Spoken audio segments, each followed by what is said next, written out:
नमस्कार फ्रेंड्स, मैं रवि कुमार। आज अपन राजस्थान की भूगोल की श्रृंखला को आगे बढ़ाते हुए राजस्थान के चौथे भौतिक प्रदेश दक्षिण पूर्वी पठारी प्रदेश या हाड़ौती के पठार को पढ़ते हैं। बच्चों, इससे पहले मैंने ऑलरेडी 3 भौतिक प्रदेश पढ़ा दिए आपको, जिसमें पश्चिम मरुस्थलीय प्रदेश, अरावली पर्वतमाला, पूर्वी मैदानी प्रदेश और अंत में कौन सा है, दक्षिण पूर्वी पठारी प्रदेश या हाड़ौती का पठार। बच्चों, ये जो पठार है, यहाँ से कुछ एग्जाम में सवाल बनते हैं, तो अपन एक एक करके डिस्कस करेंगे कि क्या सवाल हो सकते हैं जो पेपर दृष्टि से इम्पोर्टेंट है। सबसे पहला, बच्चों, ये जो भौतिक प्रदेश है उसका यदि अपन मैप में चेक करें तो देखो बच्चों, जैसे ये हमारा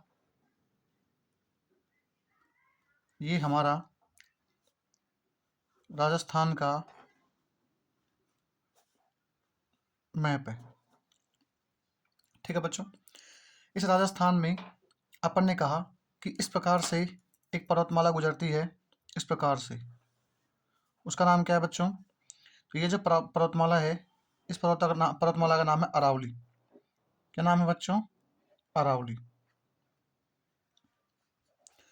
इस अरावली के अपन ने इधर साइड देखा पश्चिमी मरुस्थलीय प्रदेश। क्या देखा?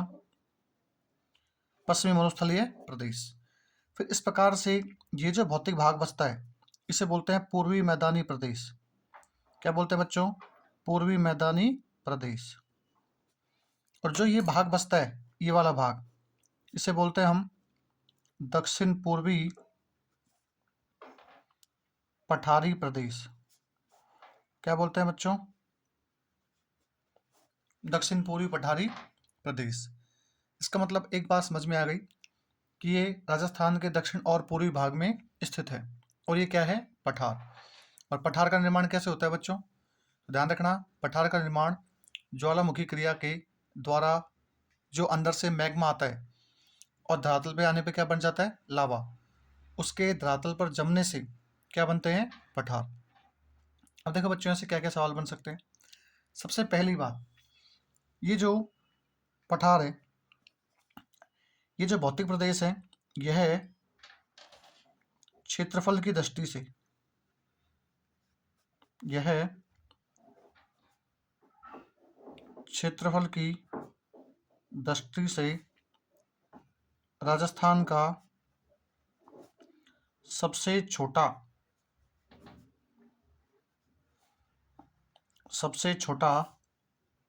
भौतिक प्रदेश है। सबसे छोटा भौतिक प्रदेश है। पहला क्वेश्चन तो आपको ध्यान रखना है कि आपसे पूछे क्षेत्रफल के आधार पर राजस्थान का सबसे छोटा भौतिक प्रदेश कौन सा है, तो क्या बोलोगे? दक्षिण पूर्वी पठारी प्रदेश। बात करें बच्चों, सर कितना छोटा है, इसका क्षेत्रफल ध्यान रखना आपको बच्चों। इसका जो क्षेत्रफल है वो 6.89% है। कितने परसेंट है? 6.89%। क्या इसे हम राउंड फिगर में लगभग 7% कह सकते हैं? लगभग 7%। कितने परसेंट? 7%। ध्यान रखना एक बात, इसका मतलब ये लगभग 7% भाग पर फैला हुआ है। किसके? राजस्थान के। अब बात करें बच्चों यहाँ पे जनसंख्या, जनसंख्या कितनी निवास करती है? तो बच्चों, इस भाग में जनसंख्या है लगभग राजस्थान की 11%। कितनी परसेंट निवास करती है? 11%। तो क्षेत्रफल कितना है इसका? 6.89%, और जनसंख्या कितनी है? 11%। अब आपको पता है कि ये एक पठार है। ये क्या है? एक पठार। और पठार होने के कारण आपको पता है कुछ ना कुछ क्या होगी? ऊंचाई होगी। तो बच्चों ध्यान रखना, इसकी ऊंचाई लगभग 500 मीटर है। क्या है इसकी? 500 मीटर। क्या है इसकी ऊंचाई? किसकी ऊंचाई है बच्चों?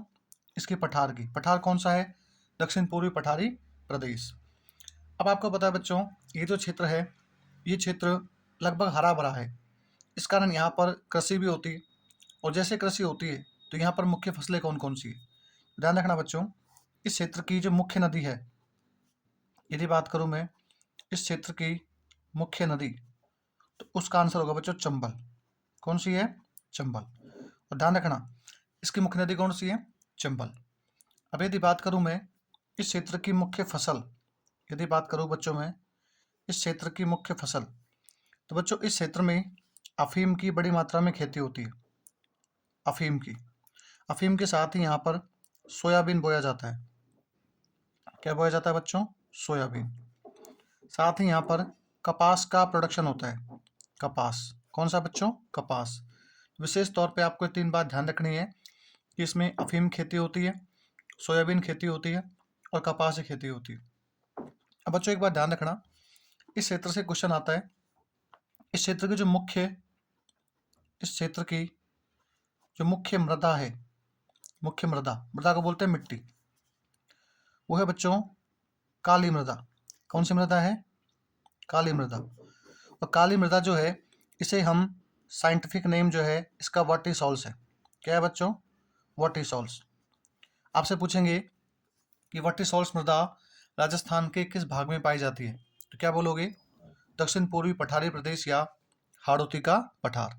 ये सवाल वेरी इंपॉर्टेंट है, ध्यान रखना, ये बात पेपर में काफी बार आ चुका है। अब बच्चों नेक्स्ट आगे बात करते हैं, देखो और क्या सवाल बन सकते हैं यहाँ से। दूसरी बात बच्चों, ये जो क्षेत्र है इसमें वर्षा ठीक ठाक होती है, और यहाँ जो है औसत वर्षा की बात करें हम तो यहाँ लगभग 80 से 120 सेंटीमीटर, 80 से 120 सेंटीमीटर क्या होती है, वर्षा।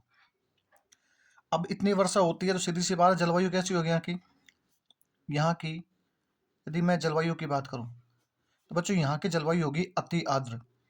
कैसी होगी, अति आर्द्र। मतलब यहाँ वर्ष भर क्या होती है, नमी बनी होती है, और नमी होने के कारण कहा जाता है कि ये क्षेत्र क्या है, उपजाऊ भी है और काली मृदा का क्षेत्र भी है। अब यदि बात करो बच्चों इस क्षेत्र में कौन कौन से जिले आते हैं, कौन कौन से जिले आते हैं, देखो बच्चों इसमें मुख्यतः कोटा वाला भाग आता है, इसमें मुख्यतः कोटा के अलावा बूंदी का भाग आता है। उसके बाद में बच्चों इसमें बारा का भाग आता है। उसके बाद बच्चों इसमें झालावाड़ का हिस्सा आता है। उसके बाद में जो चित्तौड़गढ़ है उस चित्तौड़गढ़ का जो रावत भाटा वाला हिस्सा है वो आता है। साथ में एक आता है भीलवाड़ा। कौन सा आता है बच्चों, भीलवाड़ा। इसका मतलब ये मुख्य मुख्य भाग हैं जो इसमें पाए जाते हैं। यदि आपसे पूछे सर संभाग किस संभाग में आता है ये, तो बच्चों आपको पता है मुख्य जिले कौन से हैं, कोटा संभाग के 4, कोटा, बूंदी, बारा और झालावाड़। और ध्यान रखना बच्चों ये पठार कोटा संभाग में है। कौन संभाग में है, कोटा संभाग में।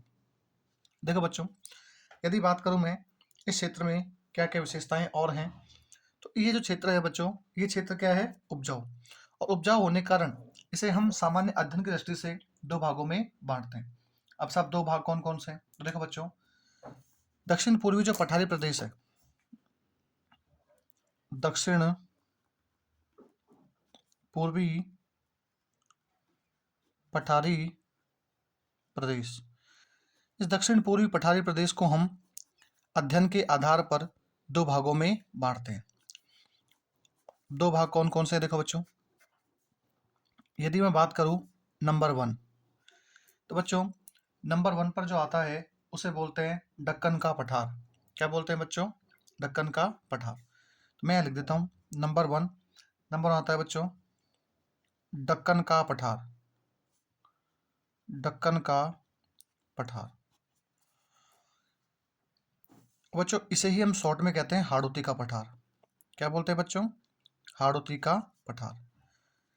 बच्चों ध्यान रखना कोटा, बूंदी, बारा, झालावाड़ में जो भाषा बोली जाती है उसे हम हाड़ौती भाषा कहते हैं। एक भाग तो कौन सा है, दक्कन का पठार। जो सेकंड वाला भाग है उसे हम बोलते हैं विंध्यन कगार भूमि। क्या बोलते हैं बच्चों, विंध्यन कगार भूमि, विंध्यन कगार भूमि। इसका मतलब अध्ययन के आधार पर हम इसको 2 भागों में बांटते हैं। एक तो कौन सा है, दक्कन का पठार, इसी का नाम क्या है, हाड़ौती का पठार। और एक कौन सा है, विंध्यन कगार भूमि। अब बच्चों एक एक के बारे में विस्तार से अपन चर्चा करते हैं। तो सबसे पहले अपन हेडिंग डालेंगे दक्कन का पठार। कौन सा पठार पढ़ेंगे? दक्कन का पठार। तो देखो बच्चों, दक्कन के पठार की बात करूं, दक्कन के पठार के अंदर राजस्थान के मुख्यतः जो है वो 4 जिले आते हैं। कितने जिले आते हैं बच्चों? इसमें मुख्यतः जिले आते हैं 4। कौन कौन से आते हैं बच्चों? कोटा, बूंदी, बारां और झालावाड़। कौन से आते हैं बच्चों? कोटा, बूंदी, बारां और झालावाड़। तो मुख्यतः ये 4 जो जिले हैं ये किस में आते हैं? दक्कन के पठार में। अब यदि बात करें बच्चों इसके निर्माण कब हुआ था, यदि हम इस भौतिक प्रदेश का निर्माण देखें बच्चों, ये जो निर्माण है ये क्रिटेशियस कल्प में, ये बच्चों क्रिटेशियस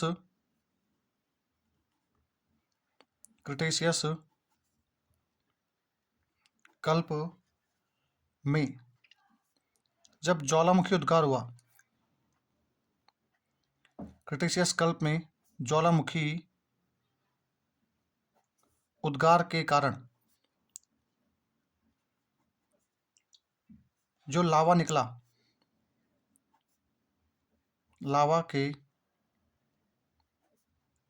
जमाव से हुआ है। क्रिटेशियस कल्प में ज्वालामुखी उद्गार के कारण लावा के जमाव से क्या हुआ? इसका निर्माण। जैसे निर्माण हुआ है तो बच्चों यहाँ मिट्टी कौन सी है? तो ध्यान रखना, ज्वालामुखी निर्मित जो मृदा होती है वो कौन सी है? काली। तो यदि बात करो बच्चों इस क्षेत्र में जो दक्कन का पठार है इसके अंदर जो मृदा बनी वो कौन सी है? काली मृदा। कौन सी मृदा है बच्चों? काली मृदा। इसे ही मैंने क्या बोला? वर्टिसॉल्स। क्या बोला बच्चों? वर्टिसॉल्स। और ध्यान रखना इसे ही बोलते हैं कपासी मृदा, क्योंकि यहाँ पर कपास की क्या होती है? कृषि अधिक होती है। इसे ही बोलते हैं कपासी मृदा। ध्यान रखना इसे ही बोलते हैं बच्चों स्वतः जुताई वाली मृदा।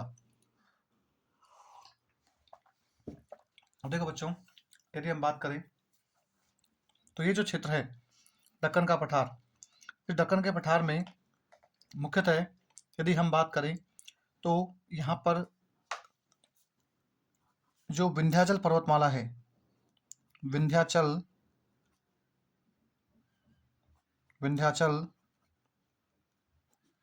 पर्वतमाला का विस्तार पाया जाता है।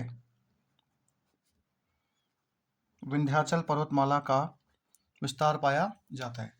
बच्चों विंध्याचल जो पर्वतमाला है ये मध्य प्रदेश से राजस्थान के दक्षिण पूर्वी क्षेत्रों में प्रवेश करती है, और जैसे अरावली पर्वतमाला है वैसे ही क्या है? विंध्याचल पर्वतमाला। तो विंध्याचल पर्वतमाला है उसका पश्चिमी भाग है।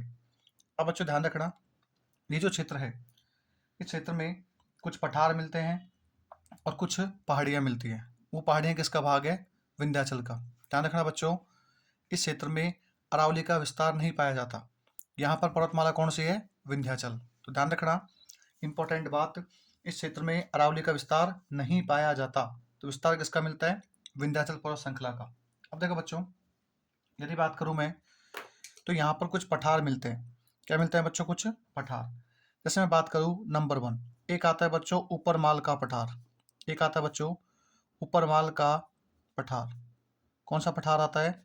ऊपर माल का पठार। बच्चों याद रखना ये ऊपर माल का पठार जो है ये आपको राजस्थान हिस्ट्री जब पढ़ोगे आप तो वहाँ एक टॉपिक आता है राजस्थान का किसान आंदोलन या राजस्थान में किसान आंदोलन। और राजस्थान में जब आप किसान आंदोलन पढ़ोगे तो वहाँ पर एक किसान आंदोलन है बिजोलिया, और बिजोलिया किसान आंदोलन के अंदर ऊपर माल के पठार का जिक्र किया गया है, वर्णन किया गया है। तो वहाँ पर ये टर्म्स आपको देखने को मिलेगी। अब पहली बात तो ऊपर माल का पठार क्या है बच्चों? और देखो ये जो पठार है वो चित्तौड़गढ़ के, ये जो पठार है बच्चों वो चित्तौड़गढ़ के एक क्षेत्र है भैंसरोडगढ़। भैंसरोडगढ़ जहाँ से क्या होती है? चंबल नदी प्रवेश करती है। तो ये क्षेत्र चित्तौड़गढ़ के भैंसरोडगढ़ से बिजोलिया भीलवाड़ा, बिजोलिया, और बिजोलिया कहाँ पड़ता है बच्चों? भीलवाड़ा। बिजोलिया भीलवाड़ा तक फैला हुआ है, तक फैला हुआ है। वेरी इंपॉर्टेंट क्वेश्चन आपसे पूछेंगे, ऊपरमाल का पठार का विस्तार कहाँ से कहाँ तक है? तो क्या बोलोगे? चित्तौड़गढ़ के भैंसुरगढ़ से लेकर बिजोलिया भीलवाड़ा तक जो पठार पाया जाता है उसे हम क्या बोलते हैं? ऊपरमाल का पठार। नेक्स्ट देखो बच्चों, नेक्स्ट आता है पठार आगे, उसे हम बोलते हैं हाड़ौती का पठार। नेक्स्ट बोलते हैं बच्चों हाड़ौती का पठार। वे जो हाड़ौती का पठार है, यदि हम इसकी बात करें बच्चों, तो हाड़ौती का पठार जो है ये मुख्यतः 4 जिलों में पाया जाता है। ध्यान रखना, एक तो कोटा, एक बूंदी, एक बारा और एक कौन सा है? झालावाड़। इन 4 जिलों के अंदर जो पठार मिलता है उसे हम क्या बोलते हैं? उस पठार का नाम है बच्चों कौन सा? हाड़ौती का पठार। फिर देखो बच्चों, इसमें कुछ पहाड़ियाँ मिलती हैं। इसमें कुछ क्या मिलती हैं? पहाड़ियाँ। देखो बच्चों, इसमें एक जो पहाड़ी आती है उसका नाम है आड़ावाला श्रृंखला। क्या नाम बच्चों? आड़ावाला की पहाड़ियाँ। आड़ावाला की पहाड़ियाँ, इसमें जो पूरा श्रृंखलाएं पाई जाती हैं उसे बोलते हैं आड़ावाला की पहाड़ियाँ। बच्चों आड़ावाला की जो पहाड़ी है, इनसे पेपर में सवाल बन चुका है। याद करो, जब मैंने आपको अरावली पूरा श्रृंखला पढ़ाई थी तो वहाँ अरावली कुछ नाम लिखवाए थे, जिसमें से कहा था कि बूंदी के अंदर जो अरावली है उसे आड़ावाला के नाम से भी जानते हैं। देखो बच्चों, यदि बात करूं मैं तो बूंदी जिले में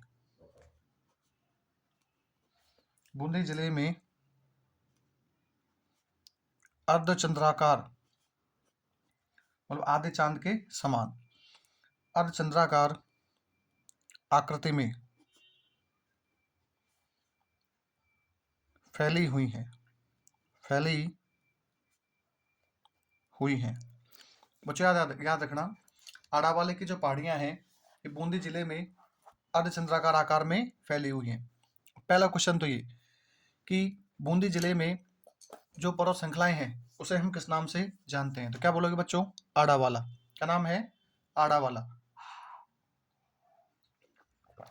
अब राजस्थान के अभी किसी एग्जाम के अंदर पूछा गया था कि जो हाड़ौती क्षेत्र है उस हाड़ौती क्षेत्र की सबसे ऊंची चोटी कौन सी है? तो बच्चों ध्यान रखना, उस क्षेत्र की सबसे ऊंची चोटी जो है उसका नाम है सत्तूर या संथूर चोटी।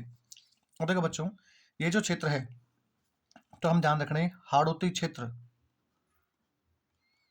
हाड़ौती, ये इंपॉर्टेंट है बच्चों, आ चुका है सवाल। हाड़ौती क्षेत्र की सबसे ऊंची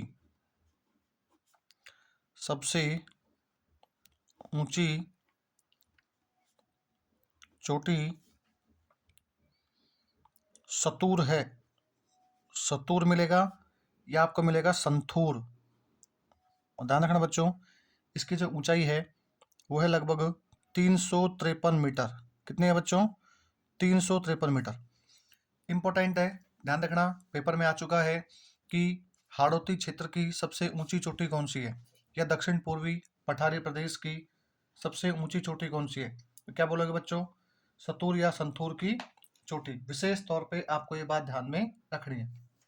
नेक्स्ट बात करो बच्चों, तो इसी क्षेत्र के अंदर जो है एक पहाड़ी और पाई जाती है जिसे हम बोलते हैं मुकुंदरा। जिसे हम बोलते हैं बच्चों मुकुंदरा की पहाड़ियाँ। क्या बोलते हैं बच्चों? मुकुंदरा की पहाड़ियाँ। अब देखो बच्चों, ये भी इंपॉर्टेंट है, ध्यान रखना ये बात। मुकुंदरा की जो पहाड़ियाँ हैं आपसे पूछेंगे कि वो किस भौतिक प्रदेश का भाग है। तो बच्चों ध्यान रखना, मुकुंदरा की जो पहाड़ियाँ हैं वो राजस्थान के दक्षिण पूर्वी पठारी प्रदेश का भाग है। यदि आपसे पूछे जिले कौन से हैं तो ध्यान रखना बच्चों, ये 2 जिलों में पाई जाती है। एक तो है कोटा और एक है झालावाड़। एक तो कौन सा है? कोटा और एक कौन सा है? झालावाड़। विशेष तौर पर ध्यान रखना बच्चों, अभी बुक्स के अंदर आपको हो सकता है कोटा 12 मिल जाए या झालावाड़ चित्तौड़ मिल जाए, लेकिन आपको ध्यान रखना है मुकुंदरा की पहाड़ियाँ कोटा और झालावाड़ में है। कहाँ पे है? कोटा और झालावाड़ में। नेक्स्ट बात करें बच्चों, नेक्स्ट इस क्षेत्र में एक पहाड़ी आती है बच्चों, उसे बोलते हैं डाबी की पहाड़ी। क्या बोलते हैं बच्चों? डाबी की पहाड़ी। हो सकता है कुछ नाम आपने नहीं सुने हो, लेकिन ये जो पेपर में ये सवाल आने की प्रबल संभावना है, तो ध्यान रखना बच्चों। एक पहाड़ी भी है और पठार भी है, तो यहाँ पर हम कह सकते हैं डाबी का पठार। क्या बोलते हैं बच्चों? डाबी का पठार। डाबी नाम है और है क्या? पठार। तो डाबी का जो पठार है बच्चों, ये मुकुंदरा व आडावाले श्रेणियों के मध्य कोटा बूंदी में पाया जाता है। देखो सुनो बच्चों, एक तो हमारा क्षेत्र कौन सा है? मुकुंदरा की पहाड़ी वाला। मुकुंदरा व आडावाला। आडावाला कहाँ पे है? बूंदी में। तो मुकुंदरा व आडावाला श्रेणियों के मध्य, मुकुंदरा व आडावाला श्रेणियों के बीच, मुकुंदरा व आडावाला श्रेणियों के बीच कोटा व बूंदी, कोटा व बूंदी। क्यों बच्चों? देखो बूंदी किस में आती है? बूंदी में पहाड़ी कौन सी है? आडावाला की। कोटा में कौन सी है? मुकुंदरा। तो मुकुंदरा व आडावाला श्रेणियों के बीच कोटा व बूंदी में डाबी का पठार स्थित है। डाबी का पठार स्थित है। बच्चों एक बात ध्यान रखना। क्या ध्यान रखना है आपको? आपसे पूछेंगे डाबी का पठार राजस्थान के किस भौतिक प्रदेश में है? तो यदि भौतिक प्रदेश पूछा जाए तो आंसर होगा दक्षिण पूर्वी पठारी प्रदेश। यदि आपसे पूछा जाए कि ये कौन सी दो पर्वत श्रृंखलाओं के मध्य स्थित है, तो बच्चों ध्यान रखना, एक तो है मुकुंदरा और एक कौन सी है? आडावाला। यदि आपसे पूछे डाबी का पठार किन जिलों के मध्य है, तो ध्यान रखना कोटा और बूंदी। क्या बोलोगे बच्चों? कोटा और बूंदी। विशेष तौर पे आपको ये बात ध्यान में रखनी है। उसके बाद देखो बच्चों, एक आपने नाम सुना होगा कुंडला की पहाड़ियाँ। क्या सुना है बच्चों? कुंडला की पहाड़ियाँ। कौन सी पहाड़ी है बच्चों? कुंडला की पहाड़ियाँ। बच्चों ध्यान रखना, कुंडला की जो पहाड़ियाँ हैं ये राजस्थान के कोटा जिले में है। किस जिले में है? कोटा जिले में। सिंपल सवाल पूछेंगे, बताइए कुंडला की पहाड़ियाँ राजस्थान के कौन से जिले में पाई जाती हैं? तो क्या बोलोगे? कोटा के अंदर। यदि बच्चों हम नेक्स्ट बात करें, ध्यान रखना, एक आपसे पूछ सकते हैं, बताइए डग गंगधार, डग गंगधार उच्च भूमि, डग गंगधार उच्च भूमि कहाँ पर स्थित है? बच्चों ये वाला सवाल पेपर में आ चुका है, ध्यान रखना। डग गंगधार उच्च भूमि कहाँ पर स्थित है? तो बच्चों ध्यान रखना, डग गंगधार जो उच्च भूमि है ये दक्षिण पश्चिमी झालावाड़ में है। दक्षिण पश्चिमी झालावाड़, मतलब झालावाड़ का दक्षिण पश्चिमी जो हिस्सा है उसमें जो क्षेत्र है उसे हम क्या बोलते हैं? डग गंगधार उच्च भूमि। ये देखो बच्चों को क्षेत्र कुछ ऊंचा उठा हुआ है, इस कारण इसे बोलते हैं डग गंगधार क्षेत्र। और लगभग हम कह सकते हैं कि औसत इसकी जो औसत ऊंचाई है 450 मीटर है।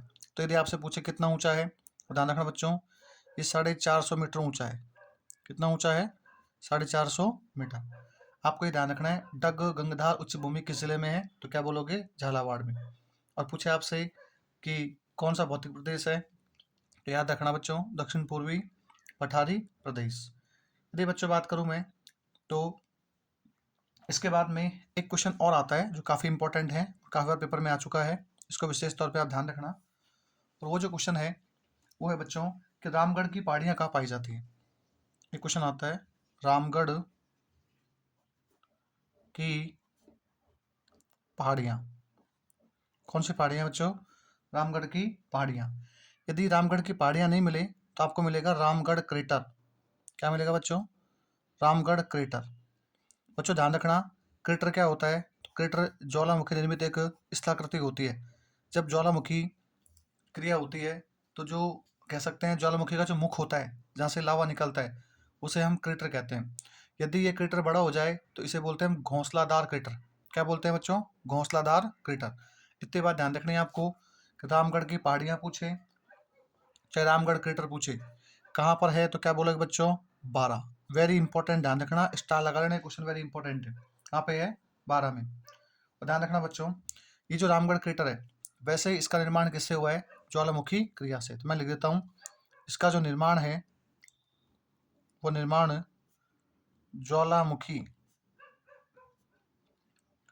इसका निर्माण ज्वालामुखी क्रिया से हुआ है,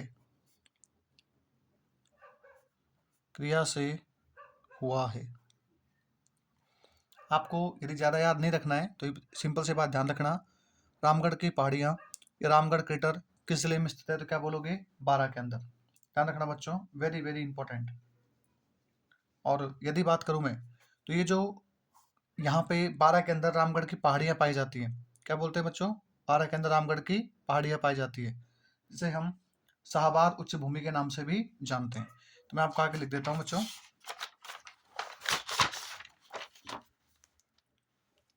यही जो क्षेत्र है रामगढ़ की पहाड़ियाँ, यदि बात करें बच्चों तो रामगढ़ की पहाड़ियों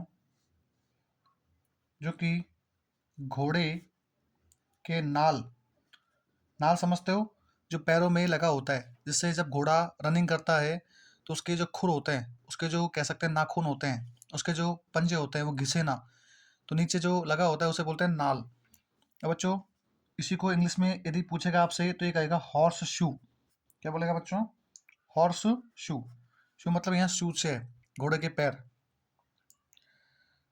की आकृति, की आकृति में फैली हुई हैं,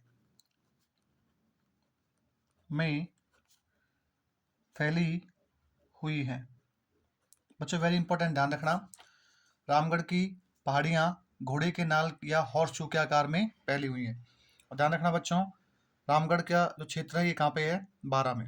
और इसे ही हम, ध्यान रखना, इसे ही हम शाहबाद, शाहबाद उच्च भूमि के नाम से जानते हैं, इसे ही हम शाहबाद उच्च भूमि के नाम से जानते हैं। तो मैं आपको सिंपल समझाना चाहूँ बच्चों, तो क्या है ये? तो ध्यान रखना, शाहबाद उच्च भूमि 12 के अंदर स्थित है, और ये जो क्षेत्र है इसमें ज़्यादा कुछ नहीं है बच्चों, सिंपल सी बात है, जो आकृतियाँ फैली हुई हैं वो घोड़े के नाल के जैसी हैं, और इस कारण इसे बोलते हैं शाहबाद उच्च भूमि। अब सबसे इंपॉर्टेंट क्वेश्चन ध्यान रखना बच्चों, इंपॉर्टेंट क्वेश्चन क्या है यहाँ से, पेपर में बहुत बार आ चुका है, वेरी वेरी इंपॉर्टेंट। आपसे पूछेंगे बच्चों, great boundary, great boundary fault, या बोलेंगे बच्चों इसे, ग्रेट माने होता है हिंदी में महान, बाउंड्री माने होती है सीमा, और फॉल्ट का मतलब होता है यहाँ भ्रंश। क्या होता है बच्चों? भ्रंश। यदि आपको सिंपल, या तो बोलेगा इंग्लिश में GBF, जी का मतलब ग्रेट, बी का मतलब बाउंड्री, एफ का मतलब फॉल्ट। या तो नाम लिखेगा शॉर्ट में, या नाम लिखेगा इंग्लिश में, या नाम लिखेगा हिंदी में, और आंसर क्या बोलेगा? GBF, great boundary fault. देखो बच्चों, ये क्या मामला है इसका? तो इसका मामला बिल्कुल सिंपल सा है बच्चों। सिंपल सा क्या है? देखो बच्चों, जो अरावली पर्वतमाला के पूर्व में दक्षिण पूर्वी पठार स्थित है, तो चित्तौड़गढ़ से जो चंबल नदी निकलती है, तो वहां से निकलने से लेके कोटा, बूंदी, सवाईमाधोपुर, करौली और धौलपुर जिलों में फैला हुआ है। तो बच्चों ध्यान रखना, इस प्रकार से राजस्थान के इस क्षेत्र में एक फाल्ट पाया जाता है, एक भ्रंश पाया जाता है, दरार पाई जाती है। और ये जो फाल्ट है ये बच्चों स्टार्ट होता है चित्तौड़गढ़ से। कहाँ से स्टार्ट होता है बच्चों? चित्तौड़गढ़ से। इनका सीक्वेंस याद रखना आपको। सवाल पूछेंगे निम्न में से कौन से जिले के अंदर GBF या ग्रेट बाउंड्री फॉल्ट नहीं पाया जाता? तो ध्यान रखना बच्चों, ये स्टार्ट होता है चित्तौड़ से। चित्तौड़ के बाद ये आता है बच्चों कोटा में। कोटा के बाद बच्चों ये आता है बूंदी में। कहाँ आता है? बूंदी में। बूंदी के बाद बच्चों ये जो है ये आगे जाता है, तो ये जाता है सवाई माधोपुर। कहाँ जाता है बच्चों? सवाई माधोपुर। सवाई माधोपुर। उसके बाद बात करें बच्चों तो ये आगे जाता है करौली में। कहाँ जाता है बच्चों? करौली में। लास्ट में जहाँ खत्म होता है वो हिस्सा है धौलपुर। कौन सा है? धौलपुर। अब सवाल क्या पूछेंगे सर? सवाल पूछेंगे कि GBF great boundary fault Rajasthan के किस भौतिक प्रदेश का हिस्सा है? तो वहाँ आंसर होगा दक्षिण पूर्वी पठारी प्रदेश। पहला question. Question number second, GBF Rajasthan के किस जिले से प्रारंभ होता है? ध्यान रखना, दक्षिण में किससे प्रारंभ होता है? चित्तौड़ से। उसके बाद में क्वेश्चन नंबर थर्ड, राजस्थान में ग्रेट बाउंड्री फॉल्ट के निम्न में से कौन से जिलों में विस्तारित है? तो आपको ये जिले याद रखने हैं, चित्तौड़, कोटा, बूंदी, सवाई माधोपुर, करौली और धौलपुर। इनका सीक्वेंस पूछ सकता है आपसे दक्षिण से उत्तर की ओर। तो पहले चित्तौड़, उसके बाद में कोटा, फिर बूंदी, सवाई माधोपुर, करौली और धौलपुर। और ध्यान रखना बच्चों, ये जो क्षेत्र है ये अरावली के पूर्व में दक्षिण पूर्वी पठार के बीच चंबल नदी के द्वारा जो है कह सकते हैं निर्मित है। यदि आपको ज़्यादा कुछ समझ में नहीं आए तो सिंपल सी एक बात ध्यान रखना, ग्रेट बाउंड्री फॉल्ट किन किन जिलों में पाया जाता है, तो आपको ये जिले सीक्वेंस तौर पे ध्यान में रखने हैं। अब यदि मैं आपको यहाँ फॉल्ट समझाने लग गया तो फिर काफ़ी लंबा टॉपिक हो जाएगा। जब आप टॉपिक पढ़ोगे ज्योग्राफी के अंदर, अंतर्जात व बहिर्जात बल, और वहाँ एक घटना आती है भू संचलन, तो वहाँ पर ये फॉल्ट वगैरह अपन पढ़ते हैं, वलन भ्रंशन। ठीक है, अभी आपको सिंपल बात ध्यान रखनी है, ये ग्रेट बाउंड्री फॉल्ट राजस्थान के चित्तौड़, कोटा, बूंदी, सवाई माधोपुर, करौली और धौलपुर में पाया जाता है। तो यहाँ जाकर जो है ये अपना जो दक्कन का पठार था ये क्या हो जाता है बच्चों? समाप्त। एक बात तो ध्यान रखना बच्चों, ये जो दक्कन का पठार है, इस दक्कन के पठार के अंदर जो मुख्य नदी है वो कौन सी है? चंबल। तो फिर मैं लिख देता हूँ कि दक्कन का जो पठार है, दक्कन का पठार, इसकी मुख्य नदी चंबल है। कौन सी है बच्चों? चंबल।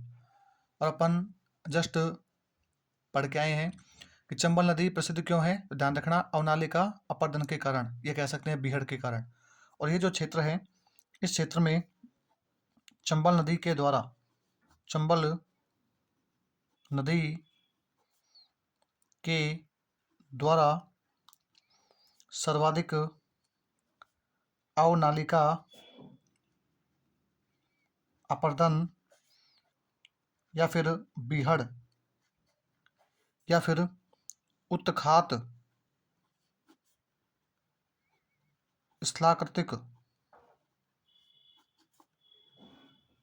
पाई जाती है। उत्खात स्थलाकृतिक पाई जाती है।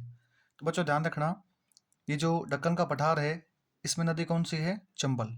और ये चंबल नदी क्या करती है? सर्वाधिक अवनालिका अपर्दन का निर्माण करती है। और साथ में ही ये बीहड़ का निर्माण भी करती है, और हम कह सकते हैं कि इसके द्वारा बड़ी मात्रा में क्या बनते हैं? गड्ढे। एक बात ध्यान रखना बच्चों कि इसी क्षेत्र के अंदर जो दक्कन का पठार है इसी में दर्रा अभ्यारण्य पाया जाता है। कौन सा अभ्यारण्य है? दर्रा अभ्यारण्य। तो मैं लिखता हूँ यहाँ पे, इसी क्षेत्र में,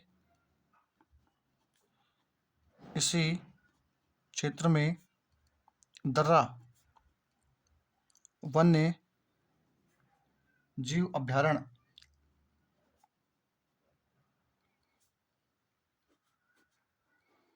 पाया जाता है। इसी क्षेत्र में दर्रा वन्य जीव अभ्यारण्य पाया जाता है। अब बच्चों यदि बात करूं मैं, तो बच्चों देखो इसी क्षेत्र के अंदर जो है और क्या क्या विशेषताएं हैं, तो एक ध्यान रखना, मैंने आपको वैसे पढ़ा दिया पीछे, फिर कहता हूँ मेसा का पठार। कौन सा पठार है? मेसा का पठार। बच्चों याद रखना, मेसा का पठार जो है इसी भौतिक प्रदेश का भाग है, और ये है चित्तौड़गढ़ में। कहाँ पे बच्चों? चित्तौड़गढ़ में। अब उसके बाद हम बात करते हैं नंबर सेकंड। नंबर सेकंड कौन सा है बच्चों? विंध्यन कगार भूमि। अब नेक्स्ट पढ़ते हैं अपन विंध्यन कगार भूमि। विंध्यन कगार भूमि। बच्चों क्या सवाल बन सकते हैं यहाँ से विंध्यन कगार भूमि से? पहली बात तो कि विंध्यन कगार भूमि जो है ये क्या है। सबसे पहला जो सवाल बनता है बच्चों वो ध्यान रखना, चंबल चंबल व बनास, कौन से बच्चों? चंबल व बनास के बीच का क्षेत्र, चंबल व बनास के बीच का क्षेत्र विंध्यन कगार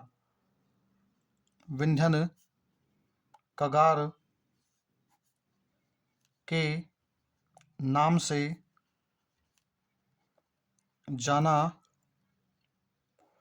जाता है। पहला और इम्पोर्टेंट सवाल कि विंध्यन कगार किसे कहते हैं, तो क्या बोलोगे? चंबल व बनास के बीच का क्षेत्र। ध्यान रखना बच्चों, ये वाला जो क्वेश्चन है ये क्वेश्चन सेकंड ग्रेड शिक्षक भर्ती 2017 के अंदर आ चुका है। सेकंड ग्रेड शिक्षक भर्ती 2017 के अंदर पूछा गया है कि विंध्यन कगार भूमि के अंदर किन नदियों का क्षेत्र शामिल है। ध्यान रखना बच्चों, विंध्यन कगार भूमि के अंदर जो है वो चंबल व बनास का क्षेत्र शामिल है। यदि बात करें बच्चों हम कि इसके अंदर कौन कौन से जिले आते हैं, तो बच्चों ध्यान रखना, यदि मैं जिलों की बात करूं तो इसमें मुख्य जो जिले हैं उसमें एक आता है बच्चों करौली। कौन सा आता है बच्चों? करौली। करौली के साथ ही इसमें कुछ हिस्सा आता है बच्चों धौलपुर का। किसका आता है? धौलपुर का। साथ ही इसमें कुछ हिस्सा आता है बच्चों सवाई माधोपुर का। किसका आता है? सवाई माधोपुर का। इसका मतलब इन जिलों के अंदर क्या पाया जाता है? विंध्यन कगार भूमि का क्षेत्र पाया जाता है। अब देखो बच्चों, ये जो क्षेत्र है ये विंध्याचल पर्वत का अंतिम भाग है। भाई मैंने आपको एक बात समझाई कि दक्कन के पठार जो है उससे राजस्थान में विंध्याचल पर्वत क्या करती है? प्रवेश करता है और उसके बाद में आगे चलता है, और आगे चलने के बाद में ये जो पर्वत है ये हमारे रणथंभौर वन्य जीव अभयारण्य के पास आकर क्या हो जाता है? समाप्त। और वहीं पर सवाई माधोपुर के अंदर जो है रामेश्वर नामक स्थान जो है वहां पर चंबल और बनास क्या होते हैं? आपस में मिलती हैं। तो मैं कह सकता हूँ कि जो विंध्याचल पर्वत है, विंध्याचल पर्वत का अंतिम भाग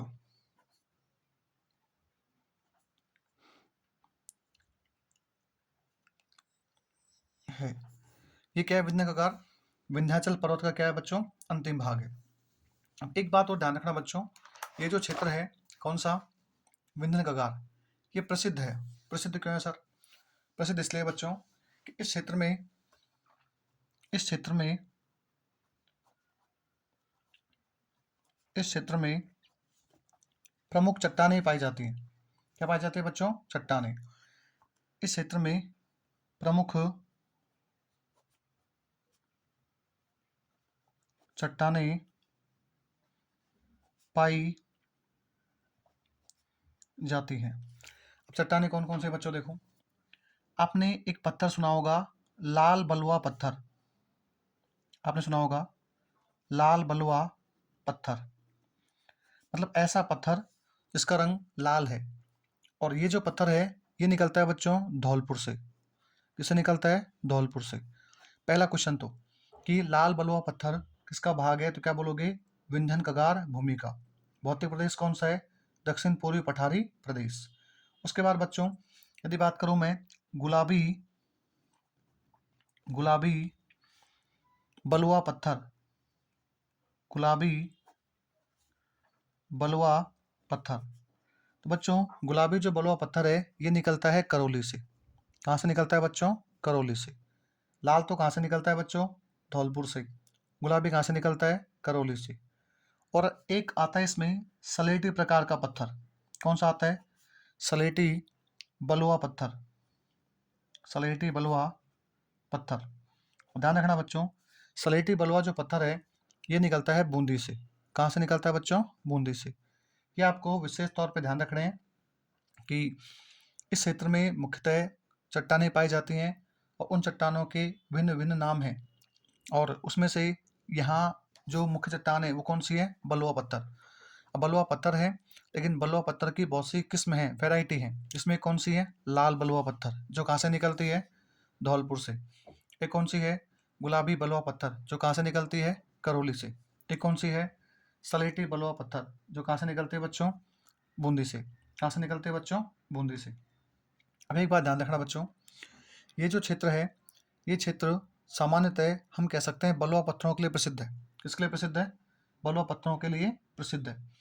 और ये जो है, इसमें जो पत्थर निकलते हैं, जैसे लाल बलुआ पत्थर है और हम कह सकते हैं गुलाबी है, तो अपने जितने भी जो प्राचीनतम मंदिर बने हैं या प्राचीनतम जो इमारत बनी है, उन सब में जो पत्थर गया है लाल कलर का, वो कहाँ से गया है? धौलपुर से। तो एक बात ध्यान रखना बच्चों, नोट डाल के, इंपॉर्टेंट बात है, विंध्यन समूह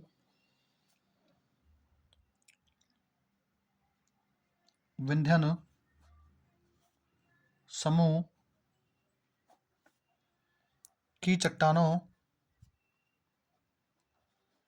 विंध्यन समूह के चट्टानों में आगरा व दिल्ली का किला, आगरा व दिल्ली का किला। बच्चों ध्यान रखना, आगरा में जो ताजमहल है वो तो बना है सफ़ेद संगमरमर से, जो गया मकराना से, लेकिन दिल्ली का जो लाल किला है उसके लिए पत्थर कहाँ से गए हैं? तो ध्यान रखना, धौलपुर से, क्योंकि धौलपुर पत्थर कौन से निकलते हैं? लाल बलुआ पत्थर। और साथ में जो फतेहपुर सीकरी है, जो कि अकबर के द्वारा बसाई गई थी, वो क्या है? लाल पत्थरों से निर्मित है। तो कहा जाता है उसमें जो पत्थर हैं वो कहाँ से काम में लिए गए हैं? तो क्या बोलोगे? इस धौलपुर से। और इस कारण हम कह सकते हैं कि ये क्षेत्र इंपॉर्टेंट है, किसके लिए? लाल बलुआ पत्थरों के लिए। तो बच्चों ये था हमारा कौन सा? तो हम कह सकते हैं दक्षिण पूर्वी पठारी प्रदेश, इसे बोलते हैं हाड़ौती का पठार।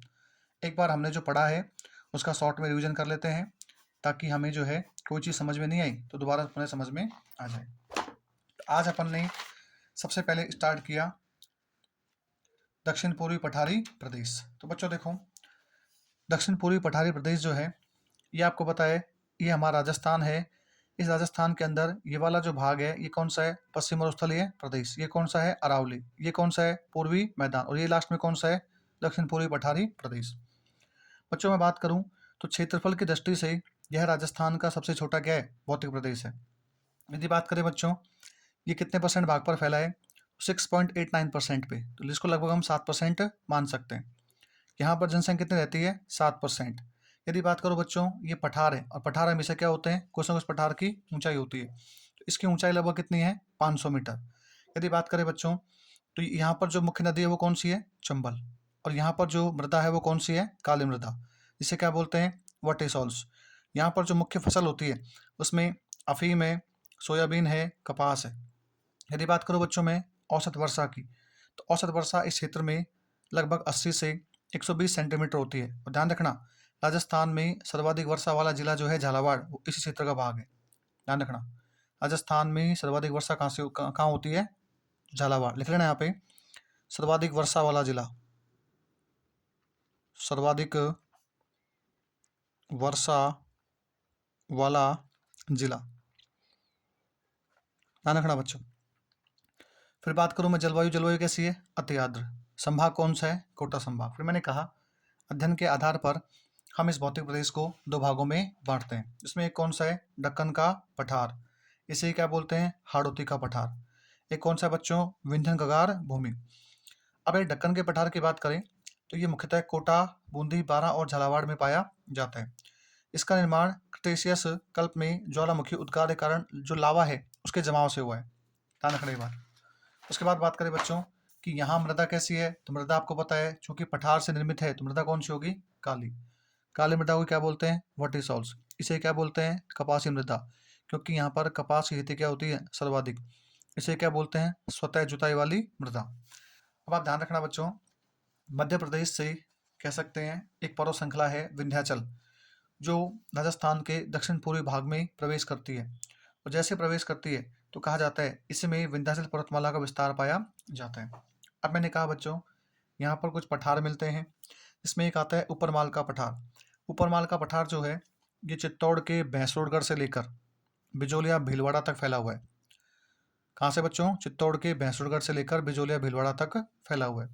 फिर आता है हाड़ौती का पठार। हाड़ौती का पठार 4 जिलों में है, कोटा, बूंदी, बारां और झालावाड़। फिर मैंने कहा इस क्षेत्र में कुछ पहाड़ियाँ मिलती हैं, जिसमें एक पहाड़ी का नाम क्या है? आडावाला की पहाड़ियाँ। बच्चों, बूंदी जिले के अंदर अर्धचंद्राकार आकृति में कुछ पहाड़ियाँ पाई जाती हैं, जिसे हम आडावाला की पहाड़ियों के नाम से जानते हैं। और ध्यान रखना, इसी बूंदी के अंदर राजस्थान में दक्षिण पूर्वी पठारी प्रदेश जो है, इसकी सबसे ऊंची चोटी, इसका नाम क्या है? सतूर या संथूर, जो कि 353 मीटर ऊंची है, पाई जाती है, जो कहाँ पे है बच्चों? बूंदी के अंदर। अब नेक्स्ट बात करें बच्चों कि नेक्स्ट पहाड़ी कौन सी है? मुकुंदरा की पहाड़ियाँ, जो कि कोटा और झालावाड़ में पाई जाती हैं। अब ध्यान रखना बच्चों, डाबी का पठार। बच्चों, मुकुंदरा व आड़ावाला श्रेणियाँ जो हैं, इनके मध्य का जो पठार है, जो कोटा और बूंदी के बीच का क्षेत्र है, इसे हम बोलते हैं डाबी का पठार। फिर बात करें बच्चों कुंडला की पहाड़ियाँ, तो कुंडला की पहाड़ियाँ बच्चों कोटा में है। कहाँ पे है? कोटा में। फिर बात करें डग गंगधार उच्च भूमि, तो ध्यान रखना बच्चों, झालावाड़ का जो दक्षिण पश्चिमी भाग है, वहाँ पर जो उच्च भूमि पाई जाती है, वो कौन सी है? डग गंगधार उच्च भूमि। फिर बात करें बच्चों रामगढ़ की पहाड़ियाँ, रामगढ़ क्रेटर, जो कहाँ पड़ता है? बारां के अंदर। और ध्यान रखना, क्रेटर ज्वालामुखी निर्मित क्या होती है? क्रिया, लेकिन कुछ लोग इसको उल्का पिंड से निर्मित मानते हैं। अब बच्चों नेक्स्ट बात करें हम, नेक्स्ट आते हैं बच्चों रामगढ़ की पहाड़ियाँ, जो घोड़े की नाल, जिसको अपन हॉर्स शू कहते हैं, क्या आकृति में फैली हुई है। और ध्यान रखना, ये पहाड़ियाँ कहाँ पे है? बारां में। शाहबाद उच्च भूमि भी कहाँ है? बारां में। अब सबसे important question, great boundary fault या महान सीमा भ्रंश, जिसे हम शॉर्ट में GBF कहते हैं, बच्चों ये कहाँ से कहाँ तक पाया जाता है? ध्यान रखना, दक्षिण पूर्वी पठार के अंदर चित्तौड़गढ़ से प्रारंभ होकर कोटा, बूंदी, सवाईमाधोपुर, करौली और धौलपुर जिलों में इसका विस्तार पाया जाता है। फिर बात करें दक्कन का जो पठार है, इसकी मुख्य नदी बात करें तो कौन सी है बच्चों? चंबल। चंबल नदी के द्वारा सर्वाधिक इस क्षेत्र में अवनालिका अपर्दन, बीहड़ या उत्खात स्थलाकृति का निर्माण होता है। और इस क्षेत्र में दर्रा वन्य जीव अभ्यारण्य है। जब अपन अभ्यारण्य पढ़ेंगे तो हम विस्तार से बताऊंगा दर्रा के अंदर क्या पाया जाता है। वैसे आपको पता होगा, दर्रा वन्य जीव अभ्यारण्य है, इसमें एक तोता है हीरामणि, गागरोनी, आकाश लोचन, यहाँ का मुख्य तोता है। नेक्स्ट बात करें बच्चों मेसा का पठार, और मेसा का पठार जो है ये कहाँ पे है? चित्तौड़गढ़ में। नेक्स्ट बात करें बच्चों विंध्यन कगार भूमि। ध्यान रखना बच्चों, विंध्यन कगार भूमि जो है वो चंबल और बनास के बीच का जो क्षेत्र है, उसे हम क्या बोलते हैं? विंध्यन कगार भूमि। और यदि बात करें तो विंध्यन कगार भूमि के अंदर करौली, धौलपुर, सवाईमाधोपुर का जो है हिस्सा आता है। और विंध्याचल जो पर्वत है, उसका अंतिम जो भाग है, जहाँ जाकर पर्वतमाला क्या हो जाती है? विंध्याचल समाप्त, और स्टार्ट क्या हो जाती है? अरावली। ध्यान रखना बच्चों, अरावली व विंध्याचल पर्वतमाला जहाँ आपस में दोनों आकर मिलती हैं, वो स्थान है सवाईमाधोपुर। विशेष तौर पर याद रखना, क्वेश्चन पूछा गया है, आपसे पूछेंगे अरावली पर्वतमाला व विंध्याचल पर्वत राजस्थान के किस जिले में आकर मिलते हैं? तो ध्यान रखना बच्चों, ये मिलते हैं सवाईमाधोपुर में। कौन सा क्षेत्र है? सवाईमाधोपुर। लिख लेना है क्वेश्चन आप आराम से। उसके बाद बात करें तो इस क्षेत्र में प्रमुख चट्टानें पाई जाती हैं, और उन चट्टानों का जो पत्थर है वो कैसा है? बलुआ पत्थर। और ध्यान रखना बच्चों, इसमें लाल बलुआ पत्थर जो है वो मिलता है धौलपुर में, गुलाबी बलुआ पत्थर मिलता है करौली में, सलेटी बलुआ पत्थर का मिलता है बूंदी में। और विशेष तौर पर ध्यान रखना, आगरा और दिल्ली के जितने भी किले हैं, ये कह सकते हैं गवर्नमेंट जो बिल्डिंग है जिसमें लाल पत्थर दिखाई देता है, अपने राजस्थान की जो विधानसभा है वहाँ भी लाल पत्थर लगा हुआ है। तो ये लाल पत्थर कहाँ से गए हैं? तो क्या बोलोगे बच्चों? ये गए हैं हमारे आगरा से, ये क्या बोलते हैं धौलपुर से। और राम मंदिर के निर्माण के अंदर भी जो लाल पत्थरों का प्रयोग हुआ है वो भी कहाँ से गए? धौलपुर से। तो ये अपना आज सबसे बड़ा टॉपिक जो है राजस्थान ज्योग्राफी का भौतिक प्रदेश, वो मैंने आपको कंप्लीट पढ़ा दिया है। इतना विश्वास दिलाता हूँ, आप इसको लगातार नोट्स बनाइए। जिस भी एग्जाम राजस्थान के अंदर आप दोगे, कोई सा भी एग्जाम हो, 4th क्लास से लेके A क्लास तक, उन सब में आपको क्वेश्चन यहाँ से दिखाई देंगे। ठीक है, यदि आपको ये मेरा प्रयास अच्छा लगता है तो प्लीज़ आप कमेंट कीजिए। यदि आपको मेरा पढ़ाने का तरीका, ये कह सकते हैं कंटेंट अच्छा लगता है, तो प्लीज़ अपने फीडबैक ज़रूर दें, क्योंकि आपके फीडबैकों से हमें क्या मिलता है? Motivation. Thank you, all the best.